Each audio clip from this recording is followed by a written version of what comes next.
Hey, what's going on, everybody? Andrue2 here. Just wanted to talk to you today about the Shaman class, more specifically, Avalanche build that I created for the Shaman class. It's going to be a cold damage, so any kind of like cold damage that you're using is going to be great for this build. Now, there are a couple of things when it comes to playing this class and this spec specifically. You can see that my mana regeneration is at 40, so it does require a very large amount of mana regeneration, as well as having a very large amount of cold damage being done. The next thing would be, I've got about 400% mana regeneration. And we'll discuss a little bit in the video as to why I have that, as well as a 355 freeze rate multiplier that gets increased through other talents, other skills, etc. So let's just jump into it. I'll show you guys a 289 corruption.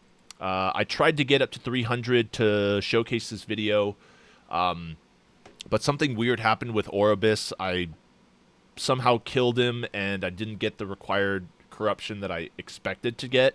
So we'll just go at 289 because it's basically there, and I'll kind of show you everything that this build has to offer. It is a lot of actions per minute, so do understand that the build here that I'm creating, you will be spamming a lot of buttons. You won't be holding down buttons most of the time, just because it will drain most of your mana pretty quickly. But as you can see, I'm moving at 102% move speed, which is what a lot of the defenses are for this build, just not being hit by attacks, right? Enemies coming to you, maybe shooting an arrow at you, that's fine. We have health regen for that sort of a thing. But it's the melee, it's the spell damage that a lot of these guys create that causes a lot of the damage to be done. And by basically running away from everything, really opens up a lot of the doors to potentially not have to worry about that sort of a thing. Freezing enemies is great as well. You can definitely see that, like, I'm freezing a ton of enemies as they're, trying to get into my view. On top of that, I do have Avalanche is long range, so you can technically stay on the outskirts of where these enemies are and just fire off avalanches at them. So this was an ambush, so you can clearly see that I did very well there. Didn't really use any health potions. And yeah, so let's just get into the build and just discuss some of the things that I noticed. So first and foremost, there are no uniques required for this build. The uniques that I decided to go with was Snowblind. I ended up getting a 3 LP Snowblind, and I got a very lucky 11 attunement and 65 health. Strength is not really necessary. It could have been something different, but this build works very well with Snowblind, considering that you have a 40% chance to blind and chill on hit with cold skills. A lot of your abilities will inflict chill, so you don't really worry about the chill chance. It's more like you get 18% more armor against blinded enemies and chilled enemies, so it works extremely well there. The next unique that I decided to go with was Font of the Erased. Big reason for this is the increased health and mana, and also giving you, 56. I got lucky with the 56 increased mana regen, which really impacts my build. Makes it so that it goes from a 35 to a 40, which is pretty massive, considering that I've got about 400 increased mana regeneration. So yeah, let's just jump right into the skills and talk about, what is necessary when it comes to making this build. So initially, I wasn't building with Storm Totem. The reason why I started building with Storm Totem was because you get active mana regen with an active totem, you get more armor, you get more attack speed and cast speed, and your totems gain stun immunity, which is wonderful, as well as gaining health regen. So there's a lot of benefits to having a totem out. It's going to be an awkward sort of first couple times playing because you're going to be limited by the cooldown for it. But once you get enough cooldown recovery, the cooldown on it is great. 2.5 seconds. It lasts a grand total of 8 seconds. So that's a very long time. That's about 5.5 seconds that you have just of being able to have the totem out and not have to worry about resummoning it, right? On top of that, you will need to get something like this that increases your chance on hit to summon a Thorn Totem. That way you have other means of getting a totem out to benefit from this Silent Protector. This is a pretty massive talent point here, considering you get 24% increased mana regen and you get more armor. So, yeah, it's just a very good buff, right? I'm at 61% armor here. So, let's jump more into some of the skills, why I chose the ones that I did, and what the benefit of them are. So, Storm Rider, this is going to be actually kind of a very interesting choice of talents. I chose this because movement speed was something that I really was looking forward to that I didn't have a lot of. The boots that I'm using are basically there for the reduced bonus damage taken from critical strikes. Gives me a 100% chance just from these boots alone. And I ended up using the movement speed, and it feels really nice. Because there are other ways of getting haste, for example, in this buff or in this build. And just having the extra 40% move speed is incredibly nice. Makes it so that you don't have to worry about being hit by abilities, and you can move out of AoEs and different things like that are coming at you. So next one that we will get into is Unmatched Storms. This now casts Storm Bolts from your Gathering Storm. Obviously, you see we have Gathering Storm selected there, but we are not using it on our active list of skills. Next thing is going to be, I didn't necessarily need Chill Chance, so I didn't go up this way because I didn't want more chill for all of my other skills that do inflict chill. I ended up choosing Frostbite, and Penetration gives a little bit more damage with Frostbite. And the nice thing about Frostbite is that it says deals cold damage over time and lasts 3 seconds. The first 15 stacks each increase the chance to be frozen by 20%, which plays a big role in this build because we're going to be freezing enemies quite a lot. So that's it for Storm Totem. You get this as the Mastery skill when you move to Shaman. Next one we're going to go into is going to be Warcry. This one is obviously it's geared towards the left-hand side of the build, but you can see, I've got, for example, Heart of Rime, which inflicts Frostbite chance, so it inflicts 10 stacks of Frostbite, which is great. Gets the build up and running with being frozen. You get more cold damage after you used Warcry rather, and then enemies frozen by Warcry take increased damage from hits. So you'll basically be using Warcry on cooldown. You're invulnerable for 1 second after using it. You get healed. It cleanses ailments, and it summons Maelstrom stacks, which is great. Maelstrom plays a big role in this build. So it's great to have 4 of those stacks being used, as well as giving you more cold damage, basically. Okay, next one, we're going to go to Avalanche, the bread and butter of the skill. Now, a lot of people, when they first jump into this, they end up putting points in Intensity and Alpine Guide. This build specifically is a non-crit build. The reason for that is I have a Singularity, and it does not allow me to do crits.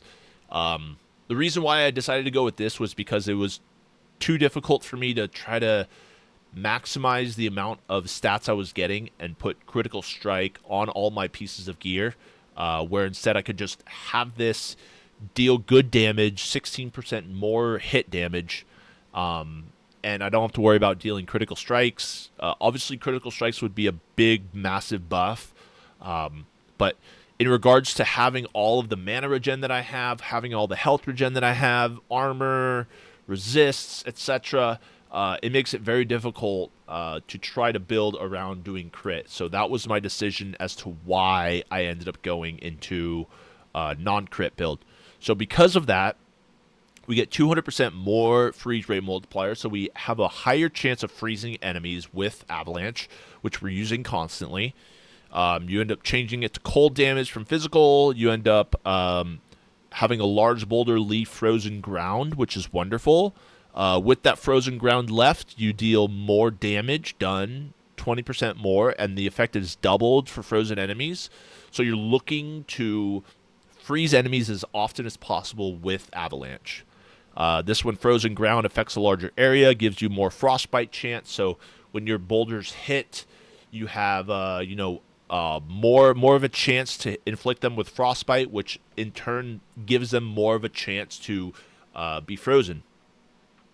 The ones down here, we're going with harsh winter to just basically increase the damage of our Avalanche.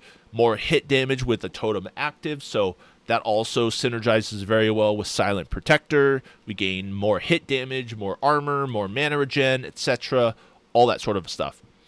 While in range of Storm Totem, Avalanche deals more lightning damage. So this basically just gives your Avalanche more damage, basically plus 10, which is a pretty nice considering that a lot of our damage is spell power included. And then this one down here is actually very big. I just realized that boulder hits have a chance to grant you a storm stack. Now, storm stacks are what is built off of Gathering Storm, as you can see. It's a very strange interaction because you don't actually cast Gathering Storm. It's just the buff you get from when you would be using it. It inflicts cold damage. It hits with frostbite stacks, so there's a lot of benefits to having this node here, and it's a 45% chance of doing it, and you're casting your boulders quite literally often. And there's one large boulder and 10 small boulders, so you have an opportunity of getting about a 450% chance with when all said and done. One out of every 2 boulders that you cast is gonna be giving you a storm stack chance. So okay, moving on to the next ability. This is gonna be Gathering Storm. This is the one that's a little bit weird and wonky, but if you just follow along, I will explain what every node does and why it's important. So first, we're going to go into Eye of the Storm, which is going to be, obviously, whenever you expend a Storm stack, you have a chance to cast Maelstrom, which is great because Maelstrom works very well with this build. And you'll be having quite a lot of Storm stacks. I think the number that I hover around roughly is like 19, 20 or something like that. So you'll have a good bit of chance to get a Maelstrom cast from this. Next one's going to be Storm Gatherers, which is basically to gain a stack instead of losing one. So this just speaks for itself. You have a higher opportunity of keeping those Storm stacks on you instead of losing one.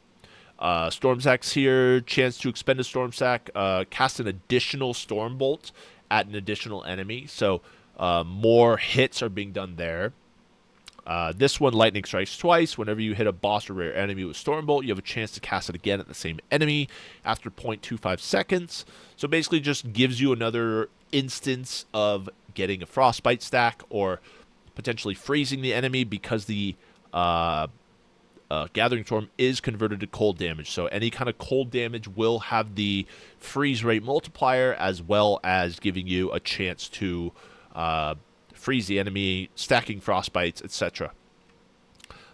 This one just basically gives you more chill chance, more freeze rate, but this one is the biggest one, I think, considering that the freeze rate multiplier per 2 attunement is increased by 1, and the frostbite cold penetration per 2 attunement is increased by 1. And we have an absolute godly amount of attunement. I've got 92 attunement. And I'll go a little bit later into why we have so much attunement. So yeah, that's Gathering Storm. This down here gives us 300% freeze rate multiplier with Storm Stack, which is absolutely massive. And then I just reduced the cold lightning resistance, or sorry, cold resistance of the enemies using Gathering Storm, so it just does more damage to enemies. Okay, last one will be Maelstrom. Maelstrom is great. Gives us a lot of healing effect, which is wonderful. It can be increased by healing effectiveness. Gives us Beneath the Waves, which increases our basically our casts every 3 seconds. We just need to cast it once, and it gives us 4 stacks, which is very nice. Longer duration, and one of the main reasons why you would ever choose Maelstrom is to give you haste when you have more than 6 stacks, and frenzy when you have more than 6 stacks. So 20% cast speed is great, 30% move speed is wonderful, but that's basically why we go Maelstrom. So let's get into some of the interesting aspects of this, right? So obviously you can see that my mana regeneration is at 40. So what you would do normally is you would cast your Storm Totem pretty much off cooldown. Make sure that you cast it in front of you so that enemies can potentially attack your totem instead of you. You'll be casting Avalanche, leaving that ground there to chill them, as well as hitting them, potentially getting more frostbite stacks on them, potentially freezing them, and when you do freeze them, you end up dealing double the damage to them, which is wonderful. You'll be Warcrying pretty much off cooldown, and with the freezes, you also have a chance to reduce the remaining cooldown of Warcry by 20%. So that's also another reason why we want to build freezing. Maelstrom is basically, like I said, you get these Lagon Slumber stacks, and you only need to cast it once, and you end up getting 1, 2, 3. You cast it another time, 1, 2, 3. Cast it a third time, so you can basically always have 12 stacks up if you want, or 16, right? Doesn't matter how many exactly you want, but the nice thing about Maelstrom is it will freeze enemies if you deal enough damage, right? Or if you hit that threshold of freeze rate multiplier. So this is a very nice skill to have as well. And then lastly, I just put Fury Leap on my bar to give me more location and movement speed and stuff like that. So I don't have to worry too much about missing anything, or maybe avoiding an enemy or something like that. So yeah, getting into here, some of the passives that I would recommend would be obviously Silent Protector. You get Earth in Supremacy, which is great. You get more stun avoidance. This one is the reason why we stack mana regeneration. You get 1% mana regeneration per 1 attunement. So that's where a majority of my mana regeneration comes from, as well as getting items, for example, that increase my mana regeneration. This item specifically does. It gives me 21 implicit. This one gives me, about 63% mana regen, which is wonderful. And then all my other pieces of gear is just going to be, hopefully getting mana regeneration on them. So that's a stat that I decided to use instead of going crit. I decided to just build mana regeneration. So yeah, that's basically the build. Like I said, I just wanted to kind of showcase what I was doing, why I was doing it. I got this up to 1800 stability, 105 echoes completed. You just saw myself do this echo here. I've done Oribus quite a few times. Didn't get it up to 300, but that's okay. But yeah, it's definitely a viable build. Definitely requires a lot of movement. You're going to be moving around quite a bit. You're not going to be getting hit by enemies nearly as often because you're moving around so fast. But the build does require a lot of actions per minute, so just keep that in mind. And yeah, let me know what you guys think about the build, if you enjoyed it, if you maybe enjoyed Dread's build. That's a more physical approach to it. It does use Spriggan form, which I dislike doing, especially for Shamans. But yeah, let me know what you guys think of it. Make sure you like the video, comment below. I respond to all the comments. And if you think I earned a subscription, hit that subscribe button. And in the meantime, I will be streaming live on Twitch Monday through Thursday, anywhere from like 8 o'clock to 10 o'clock in the morning. It really just depends on what time I wake up at. And yeah, let me know what you guys think about it. Thanks for watching, everybody, and we'll see you guys later.